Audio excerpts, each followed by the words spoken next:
A fire has ripped through the Houses of Parliament in South Africa's legislative capital, Cape Town. Part of the building's roof has collapsed. A man has been charged for housebreaking, theft and arson. The South Korean military says it's carried out a search operation after a South Korean man crossed the border into North Korea. It said the unnamed man crossed from the demilitarized zone into the north on Saturday evening, local time. Security forces in the Sudanese capital, Khartoum, fired tear gas to disperse thousands of protesters calling for an end to military rule. As COVID cases continue to surge across Europe, older children in England have been told they'll need to wear masks in the classroom for the next few weeks. This brings England into line with the rest of the UK. We start here in Japan, where coronavirus infections have been on an upward trend. Cases of the Omicron variant and community transmission are also increasing in the country.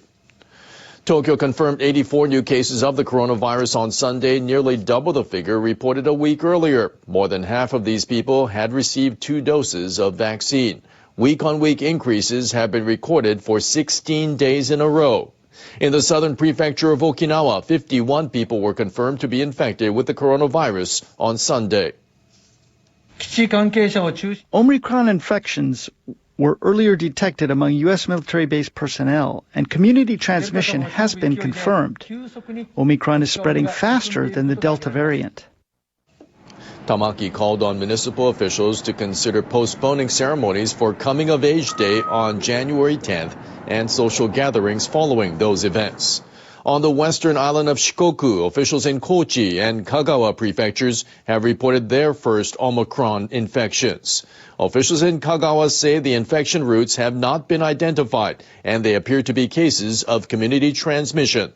Nationwide, authorities confirmed 554 infections on Sunday. So far, Omicron cases have been detected in 27 prefectures.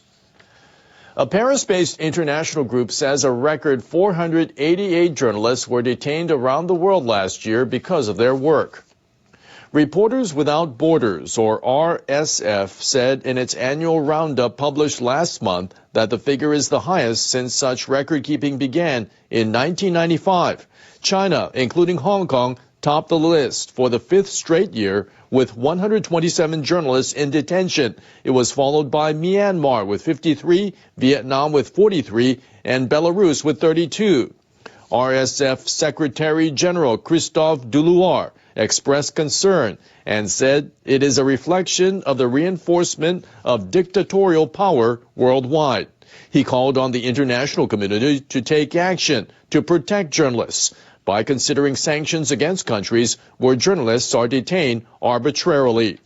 In Myanmar, a freelance photographer reportedly died in custody. He had been documenting demonstrations against the military, which took power in a coup last February. Local media say the photographer may have died after being assaulted during interrogation. A funeral has been held for South African anti-apartheid leader Archbishop Emeritus Desmond Tutu in Cape Town. He died on December 26th at the age of 90.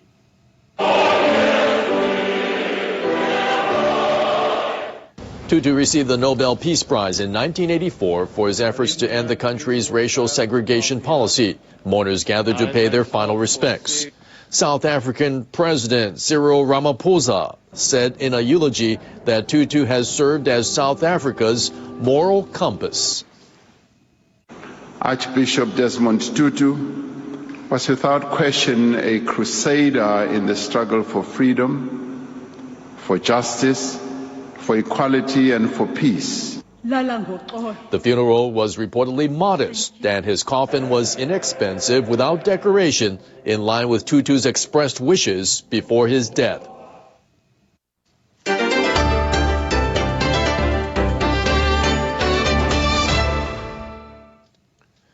The South Korean military says an unidentified person has crossed the military demarcation line into North Korea.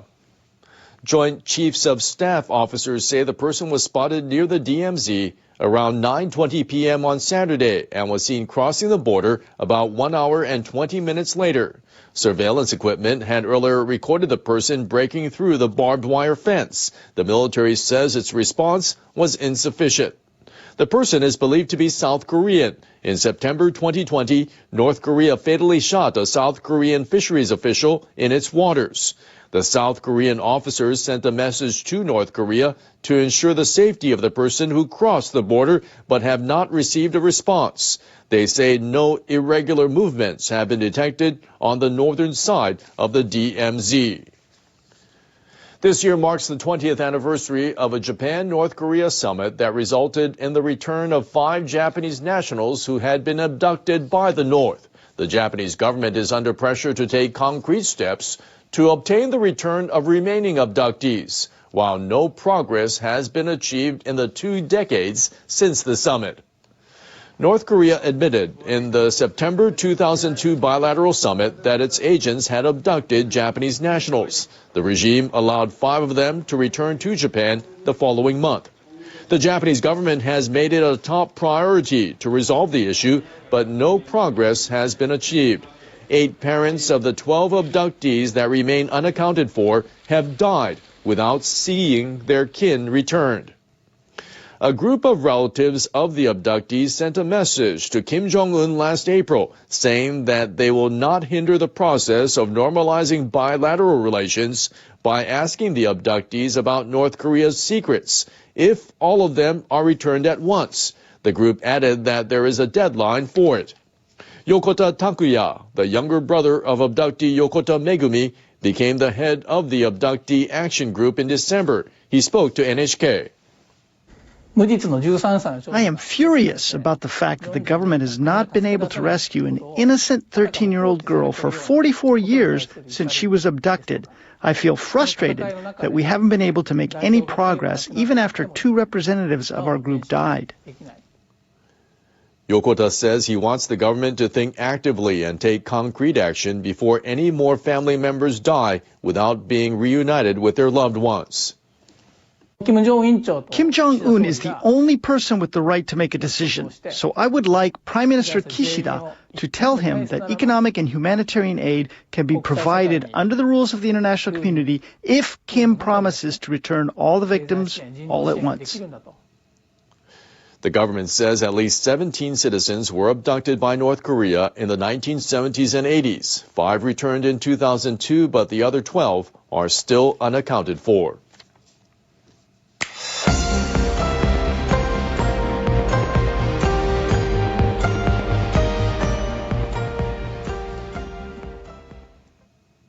People in the ancient Japanese capital of Kyoto are taking part in a New Year tradition at a Shinto shrine to work on their first calligraphy of the year.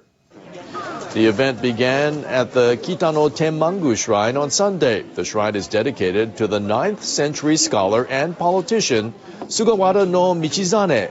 He is known as the god of academics and is also praised as one of the top masters of calligraphy. Visitors wrote down words of their choice, such as tiger, the Asian zodiac symbol for this year. This junior high school student wrote gokaku, which means success in exams. I wrote this to pass my senior high school entrance exams.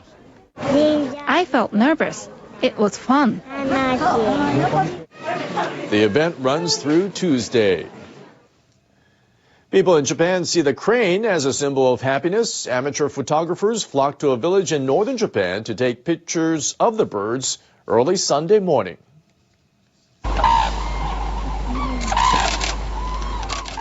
Around 50 people braved the cold weather before dawn and gathered by a river in eastern Hokkaido. The temperature fell to minus 18 degrees Celsius. The red-crowned cranes were an inspiring sight for people enjoying the New Year break. I hope we can rise above our difficulties this year, like cranes taking to the sky. People were able to quickly photograph the graceful birds as they took flight in the early morning sunlight. Those were the stories for this hour.